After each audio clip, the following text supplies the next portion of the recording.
Then Agrippa said to Festus, I also would like to hear the man myself. Tomorrow, he said, you shall hear him.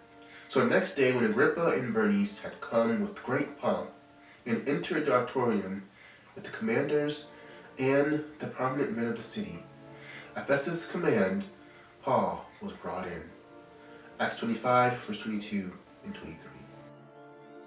There's a Chinese proverb which says, great men never feel great, small men never feel small.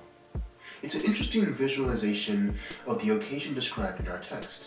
The procession that entered the audience hall that day was made up of military and civil leaders in Caesarea, in addition to Agrippa, Bernice, and Festus. It was with great pomp that the group of small men assembled to listen to a great man in chains. Paul's speech that day to his pompous listeners was a simple recital of his experience. He recalled his early life as a Pharisee and as a persecutor of Christians. He described his conversion and his commission to be a minister and a witness for Christ.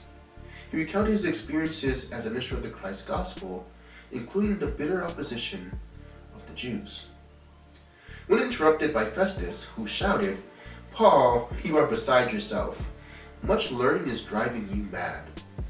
Paul maintained that he was speaking words of truth with soberness. Then Paul challenged King Agrippa to believe, and the king replied, perhaps sarcastically, perhaps seriously, you almost persuaded me to become a Christian. Paul answered with sincere concern, I would to God that not only you, but also all who hear me today might become almost and altogether such as I am, except for these chains. Never had these proud officials met such a prisoner. Agrippa and Bernice possessed power and position, and because of this, they were favored by the world. But they were destitute of the traits of character that God esteems. The aged prisoner, chained to a soldier guard, had in his appearance nothing that would lead the world to pay him homage. Yet, in this man, all heaven was interested.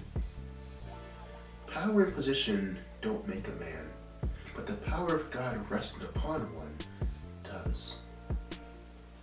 And as always, think on these things.